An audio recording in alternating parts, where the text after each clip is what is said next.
Hello everybody, welcome back to CharlesBFit. Let's talk about your body. Yeah, you want to get into the gym, you want to get yourself fit, you want to do some activities outside. To get your body in a nice fit state, think about balance. Think about balancing the whole body. When you're in a gym, people talk about isolating body parts. That's fine. But if you're going to isolate body parts and train, always remember, for example, if you train bicep, tricep has to work as well. They work in what they call antagonistic harmony. So if I'm doing this and squeezing that by, this is going the other way and being extended. So damage to here will affect my ability to train here as well. So everything is about balance. Yeah. In the gym, like I said, people talk about isolating body parts. But remember, when you're training body parts in isolation, you're also using other body parts as well. I would break it down with the major body parts that I would focus on more than anything else. You've got your core, you've got the muscles around your hips, which will have a major effect on your back and your legs. So those things have got to work together. So you've got your core, your hip, your back, muscles around the legs. The other muscles, biceps, triceps, we'll come to that in a moment. So core, what is the core? The core is this region here. It used to be called the trunk, but it's all the muscles inside and the muscles behind it as well. Help to hold everything together. Whatever you do, you work from your core. So if you're punching, the punch comes from here. If you're standing still, in order to stand still for long periods of time, you need to have a strong core. If you're balancing, you work from your core. Tai Chi, you work from your core. So core muscle training is essential. Some people decide to do it once a week. Some people do it at the end of every training session. The most important thing with working your core is to vary the exercises. Don't stick to doing one particular exercise for your core. Vary the exercises. So you're working the sides, your obliques, you're working your middle, lower abs, you're working your lower back as well. That is essential for a strong core. And some of these exercises where you just keep the legs up in the air and still means you work those muscles isometrically. Very, very good things to do as well. So remember that when you're working your core, vary the exercise. And the ones that probably give you a little more difficulty are the ones that maybe you might be weak on as well.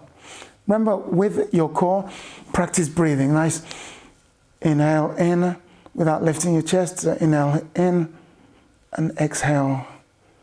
And keep everything as smooth and as natural as possible. You notice boxers, when boxers get hit, they pull in, they start to breathe. And that is a way to absorb that pain and relax that area as well. The hips. Now we spend hours sitting and then we have problems getting up and down because we're compressing on the hips. So make sure when you are sitting that the chair is in the right height for you. So your feet can go squarely on the floor. Try not to cross your legs. Crossing those legs are going to have a negative effect on your hips. Yeah, because you're putting that weight, that heavy 20-kilo leg on the other one. So you're pushing down on it. So one poor leg is being weighted down, but as a hips that's not going to be happy about it. When you get up and you think, oh, my hips are tired, well, you sitting for long periods of time with your legs crossed. That could be the reason why. So working your hips is not just about weight-bearing exercises. Things like squatting, great for working your hips. Works your legs, works your bottom as well, but also movements where you're swinging the legs, doing rotational exercises for the hip. It helps to mobilize the hips. Taking the legs in a round motion, taking the legs forward and backwards, doing squats, even standing and balancing on one leg, balancing on the other leg. Great exercises for working your hips. Now, what about your back? You've got a back where you have a spine where the spine doesn't move very much at the bottom, but you're compressing and sitting for long periods of time. So you put a lot of pressure on your spine. So what you need to do is mobilize that spine. The way you sit will affect your spine. Try and make a point of sitting up, not upright like a robot, but sitting comfortable. If your back is giving you pain, put an overball, small overball behind or even elevate the seat you're sitting on. Sitting on a cushion might help your lower back because your coccyx is not being compressed. Mobilize your back, do exercises. You see a cat in the morning, wake up, meow. Do the same thing, okay? Mobilize your shoulders, mobilize your back, rotate, but as many different varied exercises to keep that back nice and flexible. So with the back, remember, keep the exercises nice and mobile, rotate those shoulders. Every time you feel you're getting cramped up, try not to put a lot of weight on your shoulders. That will cause damage to your back. Try to sit up where you're not just leaning back. Yeah, use your back to support everything. Now, if you have a back problem, it will affect your hips, it will affect your legs.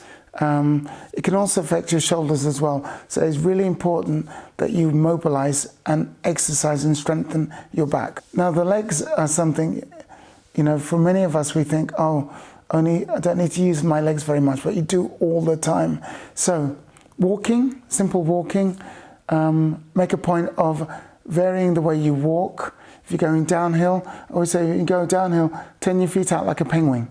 So you're not stressing the knees.